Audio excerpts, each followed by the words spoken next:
नमस्कार, जय हिंद, जय भारत। स्वागत है आपका एक नए वीडियो में। तो आज हम लोग बात करेंगे जवाहर नवोदय विद्यालय प्रवेश परीक्षा 2027 के बारे में। तो जैसा कि आप देख सकते हैं, मैंने एक डिज़ाइन किया है एक हिंदी में, है ना? क्योंकि इंग्लिश में था तो आप लोग को समझ में नहीं आएगा करके मैंने हिंदी में एक डिज़ाइन किया है, ताकि आप लोग को क्लियर जो है हो सके, ठीक है? एक-एक चीज़ क्लियर कर सकूँ। तो चलिए शुरू करते हैं। तो जैसा कि आप ये देख सकते हैं, स्क्रीन पे देख पा रहे होंगे, है ना? यहाँ पे लिखा हुआ है सत्र 2027-28 के लिए जवाहर नवोदय विद्यालय, है ना? में कक्षा 6वीं प्रवेश हेतु, है ना? स्टार्ट हो चुका है फॉर्म। तो जो भी साथी इस साल जो है 5th क्लास में मतलब 5वीं क्लास में क्या कर रहे हैं, पढ़ाई कर रहे हैं, वो साथी बिल्कुल फॉर्म भरे, है ना? आपके स्कूल से भी फॉर्म भराता है और ऑनलाइन भी फॉर्म भराता है। आप जिस भी माध्यम से फॉर्म भरना चाहते हैं, फॉर्म भर सकते हैं, ठीक है?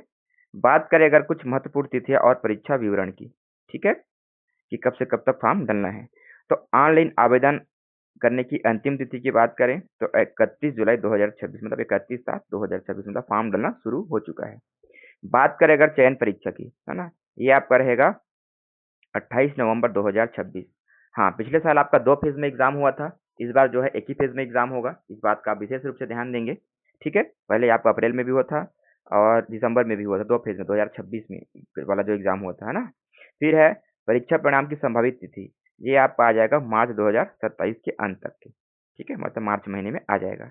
बात करें इनकी आधिकारिक वेबसाइट की, है ना? जिससे आप फॉर्म डाल सकते हैं ऑनलाइन। ये आपका रहेगा navodaya.gov.in, ठीक है? ये क्या है ऑफिशियली वेबसाइट है।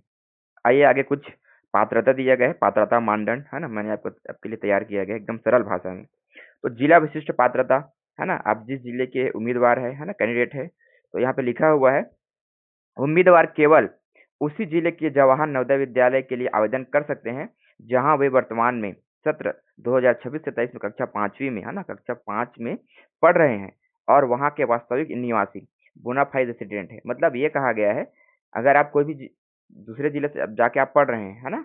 और आप आपका जिला दूसरा है, जैसे माना जाए कोई रायपुर का आदमी बिलासपुर में पढ़ रहा है, बिलासपुर का आदमी रायपुर में पढ़ रहा है, लेकिन आपका जिला क्या है? आप जैसे बिलासपुर के हैं, आप भले ही रायपुर में पढ़ रहे हैं, तो यहाँ पे लिखा हुआ है उम्मीदवार केवल उसी जिले के जवाहर नवोदय विद्यालय के लिए आवेदन कर सकते हैं जहां वे वर्तमान में सत्र 2026-27 में कक्षा 5वीं में पढ़ रहे हैं। वहां के वास्तविक निवासी बोनाफाइड रेसिडेंट है ना? कहाँ के?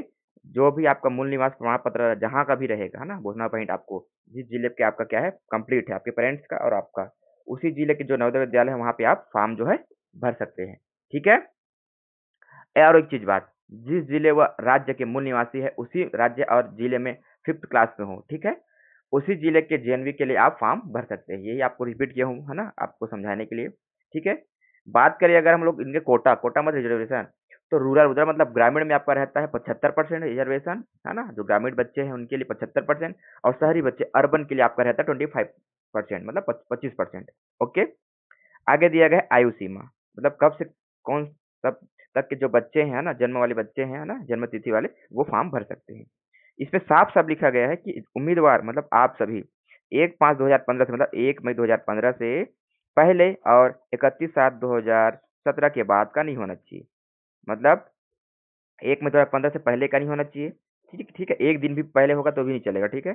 और 31/7/2017 के बाद का नहीं होना चाहिए, मतलब ये जो 15, 16, 17 ये जो 3 साल है, इन्हीं के बीच का होना चाहिए जन्म तिथि। दोनों तिथियाँ शामिल है। यह नियम सभी एससी, एसटी, ओबीसी, सामान्य, दिव्यांग सब पर समान रूप से लागू होता है। सभी के लिए क्या है? इक्वल है। फिर है शैक्षणिक योग्यता। उम्मीदवार को किसी सरकारी, है ना? सरकारी सहायता प्राप्त या मान्यता प्राप्त स्कूल, है ना? या एनआईओएस, है ना? के बी प्रमाण पत्र पाठ्यक्रम से कक्षा तीसरी, चौथी और 5वीं का पूरा शैक्षणिक सत्र पूरा होना चाहिए, है ना? कई लोग पार्ट टाइम कर लेते हैं, है ना? रेगुलर स्कूल जाते नहीं है, रेगुलर नहीं होता है, तो आपका रेगुलर होना चाहिए। कौन-कौन सा क्लास? 3rd, 4th और 5th, तीसरी, चौथी, 5वीं। तो ये क्या है? कंपल्सरी है। आया समझ में बच्चों? तो आइए आगे देखते हैं और क्या दिया गया है, ठीक है? आशा करता हूँ कि आपको वीडियो समझ में आ रहा होगा, है ना? अगर आप चैनल पे नए हैं तो मेरे चैनल को सब्सक्राइब करके जाइएगा, क्योंकि अभी आने वाले समय में आपको नवोदय के पूरे अपडेट्स आपको इस चैनल पे मिलेंगे और क्लासेस भी आपको फ्री में उपलब्ध कराया जाएगा, ठीक है? तो चलिए, पुनरावृत्ति, रिपीटर पर रोक, मतलब जो भी साथी पिछले साल एग्जाम दिए थे, वो इस साल फॉर्म नहीं भर सकते, वही चीज दिया गया है। कोई भी उम्मीदवार, है ना? कोई भी उम्मीदवार दूसरी बार चयन परीक्षा के लिए आवेदन करने का पात्र नहीं है। पिछले वर्ष उपस्थित हुए उम्मीदवारों का डेटा सत्यापित कर उनका आवेदन रद्द कर दिया जाएगा, क्योंकि आपका डाटा पहले से क्या है, सरकार के पास तो है ही, आप एग्जाम दिए थे, है ना? तो आप दोबारा फॉर्म भरेंगे और एग्जाम देंगे करके ऐसा गलती बिल्कुल ना करें, क्योंकि आपका फॉर्म स्वतः ही कैंसिल हो जाएगा, रिजेक्ट हो जाएगा। ठीक है? आइए कुछ मुख्य विशेषताएं और योजना के उद्देश्य के बारे में बात करते हैं। ठीक है, नवोदय विद्यालय के बारे में। ठीक है, निःशुल्क आधुनिक शिक्षा। नवोदय विद्यालय क्या उपलब्ध कराता है? तो निःशुल्क मतलब फ्री एकदम। ग्रामीण क्षेत्र में प्रतिभाशाली बच्चों को संस्कृति, मूल्यों, पर्यावरण जागरूकता, साहसिक गतिविधियां, एडवेंचर, है ना, शारीरिक शिक्षा सहित उच्च गुणवत्ता वाली आधुनिक शिक्षा, है ना, निःशुल्क भोजन, आवास, वर्दी मतलब कपड़ा वगैरह, पाठ्य पुस्तक मतलब पुस्तकें, बुक्स प्रदान करना कौन करता है? ये जेएनवी। फिर त्रिभाषा शिक्षण। त्रिभाषा मतलब यह सुनिश्चित करना कि छात्र 3 भाषाओं में उचित स्तर की योग्यता और दक्षता प्राप्त करे। हिंदी, इंग्लिश और आपका जो क्षेत्रीय भाषा है वो। ठीक है, आइए आगे देखते हैं और कुछ। फिर है राष्ट्रीय एकीकरण मतलब माइग्रेशन स्कीम, है ना? एक नवोदय से दूसरे नवोदय में क्या होता है? एक स्कीम माइग्रेशन होता है, मतलब प्रवास होता है। वो कैसे है आप देख सकते हो। हिंदी और गैर हिंदी भाषी राज्यों के बीच कक्षा 9वीं, है ना, 9वीं के स्तर पर छात्रों के एक शैक्षणिक वर्ष के प्रवासन के माध्यम से राष्ट्रीय एकता को बढ़ावा देना। मतलब जो हिंदी भाषी वाले हैं वो हिंदी भाषी वाले क्षेत्र में जाएंगे, गैर हिंदी भाषी वाले में, और जो गैर हिंदी भाषी वाले हैं जो हिंदी भाषी वाले में जाएंगे। मतलब क्या करेंगे? अल्टरनेटिव चेंज करेंगे, माइग्रेशन उसी को बोलते हैं, मिनी माइग्रेशन। ठीक है, फिर है विद्यालय विकास निधि। ठीक है, वीवीएन करके लिखा हुआ है, विद्यालय विकास निधि शॉर्ट में। फिर है कक्षा 9वीं से 12वीं के छात्रों से केवल 600 रुपये प्रति माह लिया जाता है। जो जब 9वीं में जाओगे तब, सॉरी 6वीं बोल दिया आपको, 9वीं से 12वीं तक के बच्चों को, है ना, प्रति माह 600 रुपये लिया जाता है। साथ ही साथ एससी, एसटी, दिव्यांग सभी छात्राओं और गरीबी रेखा से नीचे बीपीएल परिवारों के बच्चों को निःशुल्क, है ना, इस शुल्क से पूरी तरह छूट प्राप्त है। ठीक है, कौन कौन साथी को? एससी, एसटी, दिव्यांग सभी छात्राओं और गरीबी रेखा से नीचे जो बीपीएल पे जीवन यापन कर रहे हैं। सरकारी कर्मचारियों के बच्चों के लिए यह शुल्क 1500 रुपये प्रति माह या प्राप्त शिक्षा भत्ते के बराबर जो भी कम दे हो। जिनके पापा या मम्मी या जिनके फैमिली में कोई गवर्नमेंट जॉब में है, उनके लिए आपको क्या देना पड़ेगा? 1500 रुपये प्रति माह देना पड़ेगा। ठीक है, ये तो हो गया गवर्नमेंट जॉब वालों के लिए। फिर है सीटों का आरक्षण। भाई आपको क्या सिलेक्शन चाहिए तो सीट के बारे में आपको जानना पड़ेगा ना।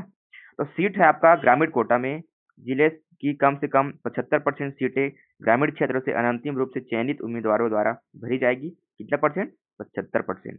यदि उम्मीदवार ने कक्षा तीसरी, चौथी या 5वीं के दौरान एक भी दिन शहरी क्षेत्र के स्कूल में पढ़ाई की है, साफ साफ लिखा गया है ना, सभी के लिए लागू होगा। एक भी दिन मतलब आपने अगर रजिस्ट्रेशन भी कर लिया, एक दिन क्लास भी आप चले गए, आपका नाम अगर शहरी स्कूल में चला गया है ना, तो आप शहरी उम्मीदवार ही माना जाओगे। यहाँ पे लिखा हुआ है, उसे शहरी उम्मीदवार माना जाएगा।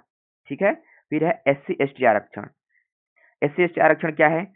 हाँ, एक ऊपर वाले में आपको बताना भूल गया थोड़ा सा। इसमें आपको क्या शहरी क्षेत्र माना जाएगा। अगर आप एक भी दिन अगर शहरी स्कूल में पढ़े हैं तो आपको शहरी अर्बन कोटा में आपको फॉर्म भरना पड़ेगा, है ना। रूरल में आप फॉर्म नहीं भर सकते, इस बात का विशेष रूप से ध्यान देंगे। अगर आप ऐसा कर सकते हैं, एग्जाम में अगर आप भले आप रूरल से अर्बन में फॉर्म भर, अर्बन वाले रूरल में फॉर्म भर देंगे, तो वहाँ पे आपका जो डॉक्यूमेंट वेरिफिकेशन में आपका फिर सिलेक्शन से आप क्या हो जाओगे? बाहर हो जाओगे। इस बात का विशेष रूप से आप ध्यान देंगे कि आपने तीसरी, चौथी और 5वीं कहाँ पढ़ाई की है। ठीक है, तीनों क्लास आपका ग्रामीण होना चाहिए अगर ग्रामीण एरिया में आपको फॉर्म भरना है। ठीक है, एक भी दिन अगर आपका ग्रामीण एरिया में आप पढ़े हैं और भले ही आप अभी जो है शहर में पढ़ रहे हैं तो शहरी काउंट होगा। शहर में आप पहले पढ़े थे, अभी आप ग्रामीण पढ़े तो अब शहरी काउंट होगा। ठीक है, इस बात का आप विशेष रूप से ध्यान देंगे। अगर आपका पूरा ग्रामीण ही है तो अब कोई दिक्कत नहीं, आप ग्रामीण कोटा के लिए पात्र है। फिर एससी एसटी आरक्षण, ये क्या है? तो एससी एसटी आरक्षण जो है, जिले में उनकी जनसंख्या के अनुपात में 15% एससी, 7.5 मतलब 7.5% आप एसटी के लिए, और जो अधिकतम दोनों को मिलाकर 50% हो सकता है। एससी एसटी का कितना परसेंट मिलेगा? ठीक है, जितना भी सीट है उनका 50%। फिर ओबीसी के लिए, तो केंद्रीय सूची के अनुसार अन्य पिछड़ा वर्ग ओबीसी छात्रों के लिए 27% आरक्षण का प्रावधान है।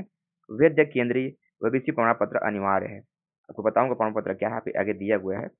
छात्राओं के लिए आरक्षण, कुल उपलब्ध सीटों में से कम 1/3। ठीक है, लड़कियों क्या रहेगा? आरक्षित रहेगा, रिजर्व रहेगा। फिर दिव्यांग बच्चों के लिए भी, दिव्यांग बच्चों का भी ध्यान रखा गया है सरकार ने। दिव्यांग बच्चों के लिए आरक्षण भारत सरकार के मानदंडों के अनुसार कम से कम 40% दिव्यांगता का प्राधिकृत प्रमाण पत्र, है ना, होने पर आरक्षण दे होगा। ठीक है, मतलब आपका जो दिव्यांगता का जो प्रमाण है वो कितना होना चाहिए? कम से कम 40% होना चाहिए। ओके, आइए आगे बात करते हैं। वीडियो थोड़ा लंबा हो रहा है, कोई बात नहीं, लेकिन वीडियो को आपको पूरा देखना है। चयन परीक्षा की संरचना, एग्जामिनेशन पैटर्न। तो ये क्या है? अब इसी में आपका सिलेक्शन होना है, इसको आप पूरा देख के जाना। ठीक है, आधा बीच में छोड़ दोगे बाद में आपको सिलेक्शन नहीं होगा। ठीक है, तो इसी वजह से आपको सिलेक्शन नहीं हो पाता, क्योंकि आपको सिलेबस पता ही नहीं रहता है। ठीक है, तो परीक्षा की कुल अवधि 2 घंटे का रहेगा। कब से कब तक रहेगा? समय भी ये दिया गया पहले से ही, 11:30 बजे से लेकर के 1:30 बजे तक सुबह। परीक्षा में केवल वस्तुनिष्ठ मतलब ऑब्जेक्टिव प्रश्न नहीं आएंगे। ऑब्जेक्टिव प्रकार के बहुविकल्प प्रश्न पूछे जाएंगे। कुल 80 प्रश्न होंगे, है ना। और अंक की बात करें, नंबर की बात करें, 100 अंक, मतलब एक क्वेश्चन का नंबर रहेगा 1.25, एक क्वेश्चन का मार्क। ठीक है। बात करें परीक्षा का प्रकार, ठीक है, चाहे तो आप इनका स्क्रीनशॉट लेके रख सकते हैं। ठीक है। यहाँ पे लिखा परीक्षण का प्रकार, प्रश्नों की संख्या, अधिकतम अंक, निर्धारित समय, न्यूनतम उत्तर। अब यहाँ पे एक चीज और चेंज किया गया, पिछले साल ये नहीं था, है ना। क्योंकि मैं भी कोचिंग करवाता हूँ, ट्यूशन पढ़ाता हूँ बच्चों को, है ना, नवोदय की तैयारी करवाता हूँ। ठीक है। तो आप इस चैनल पर बिल्कुल बने रहिए। मैंने पिछले साल से तैयारी कराना शुरू कर दिया है ना, एक साल का मुझे अभी अनुभव है। और आपको इस चैनल पे नए नए चीजें नवोदय के बारे में A to Z जानकारी, ठीक है, रजिस्ट्रेशन से लेकर के सिलेक्शन तक की पूरी जानकारी आपको चैनल पे मिलेगा। तो मानसिक योग्यता और पर्यावरण अध्ययन, इसमें जो प्रश्नों की संख्या क्या रहेगा, पहले ये नहीं था ईवीएस ना, अभी इस साल चेंज हुआ है। चेंज बोल रहा हूँ, इस साल ऐड हुआ है। तो 20+20 है ना, 40 प्रश्न का आपका रहेगा। 20 प्रश्न आपका मानसिक योग्यता मतलब मेंटल एबिलिटी, और 20 प्रश्न आपका रहेगा ईवीएस मतलब पर्यावरण। फिर अधिकतम अंक 50 नंबर का रहेगा, 1 घंटे का आपको एग्जाम दिलाना रहेगा। अलग अलग टाइम भले दिया, लेकिन आपको एग्जाम जो है एक साथ दिलाना है, मतलब कंबाइन वाइज। ठीक है। फिर है अंकगणित परीक्षण, अर्थमेटिक टेस्ट, 20 प्रश्न 25 अंक। भाषा परीक्षण मतलब आपका हिंदी रहेगा इसमें, ये आपका रहेगा 20 प्रश्न 25 अंक। टोटल अगर प्रश्न की बात करें तो 80 प्रश्न, बात करें अंक की तो 100 अंक, समय की बात करें 2 घंटा। ठीक है। आगे दिया गया दिव्यांग के लिए, है ना। तो इनके लिए आपको 40 मिनट का अतिरिक्त समय दिया जाएगा जो दिव्यांग है। प्रत्येक सही उत्तर के लिए 1.5 अंक दिए जाएंगे, और कोई ऋणात्मक अंक मतलब नेगेटिव मार्किंग नहीं होगा। ठीक है, मतलब माइनस मार्किंग नहीं है। अगर आपका आंसर गलत भी हो जाए तो आपका नंबर, जो सही आंसर है उसमें से आपका नंबर जो है नहीं कटेगा। फिर बात करें उत्तर केवल नीले बाले, है ना, नीले काले बाल पॉइंट पेन से ही ओएमआर सीट पर अंकित करें, क्योंकि आपका एग्जाम जो है ओएमआर सीट में होता है। ठीक है। आइए आगे देखते हैं। आवश्यक दस्तावेज, अब डॉक्यूमेंट आपको क्या क्या लगना है, तो आवश्यक दस्तावेज आपको क्या लगेगा, सक्षम पदाधिकारी द्वारा जारी आयु प्रमाण पत्र मतलब जन्म प्रमाण पत्र। ठीक है। फिर है नवोदय विद्यालय समिति के मानदंडों के अनुसार पात्रता प्रमाण पत्र। ठीक है, आपको कैटेगरी सर्टिफिकेट वगैरह सब लगेगा। ग्रामीण कोटे के लिए प्रवेश के लिए तीसरी चौथी और पांचवी के स्कूल का ग्रामीण क्षेत्र का प्रमाण पत्र है, मतलब आप ग्रामीण में पढ़ाई किए हैं, ग्रामीण कोटा चाहिए तो आपको उनका क्या दिखाना पड़ेगा, प्रमाण पत्र दिखाना पड़ेगा। सक्षम जिला अधिक पदाधिकारी द्वारा जारी माता पिता का निवास प्रमाण पत्र। ठीक है, निवास प्रमाण पत्र दिखाना पड़ेगा आपको। फिर है उम्मीदवार का आधार कार्ड, जो अभी बच्चे फॉर्म भरेंगे उनका आधार कार्ड लगेगा।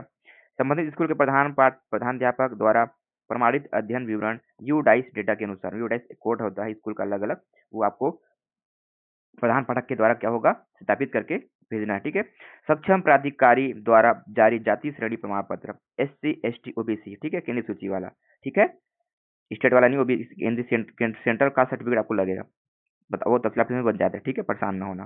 फिर दिव्यांगता प्रमाण पत्र यदि लागू, कोई साथी अगर दिव्यांग है ना, तो उनके लिए दिव्यांगता प्रमाण पत्र जरूरी है। फिर लास्ट में एक और बच गया प्रमाण पत्र। ठीक है, ये आपका प्रमाण पत्र है, कुछ इस प्रकार आपका प्रमाण पत्र का प्रारूप रहेगा। ठीक है, ये है ग्रामीण क्षेत्र प्रारूप, रूरल सर्टिफिकेट के लिए लगेगा। आइए है अन्य पिछड़ा वर्ग OBC प्रमाण पत्र, ये केवल भारत सरकार की केंद्र सूची के तहत मान्य होगा। ठीक है, OBC क्रीमिलियर नॉन क्रीमिलियर वाला सर्टिफिकेट है। तो आशा करता हूँ कि वीडियो अच्छा लगा होगा, है ना। चैनल पर अगर आप नए हैं तो आप नवोदय की जो भी जानकारी आने वाले समय में आपको चाहिए तो चैनल को सब्सक्राइब करके जाइएगा, और अपने साथी को, अपने क्लासमेट को वीडियो को अधिक से अधिक शेयर कीजिएगा। धन्यवाद। जय हिंद, जय भारत, जय छत्तीसगढ़। और आपको और बता दूं कि इस चैनल पे आपको नवोदय के पूरा फ्री क्लासेस यूट्यूब चैनल पर आपको प्रोवाइड किया जाएगा। ठीक है, तो आपका क्लास जो है कुछ दिन में, हो सके तो आज ही कल में आपका स्टार्ट जो है वीडियो डालना शुरू हो जाएगा। तो चैनल को बने रहिए, वीडियो सब्सक्राइब करके जाइएगा। धन्यवाद। जय हिंद, जय भारत।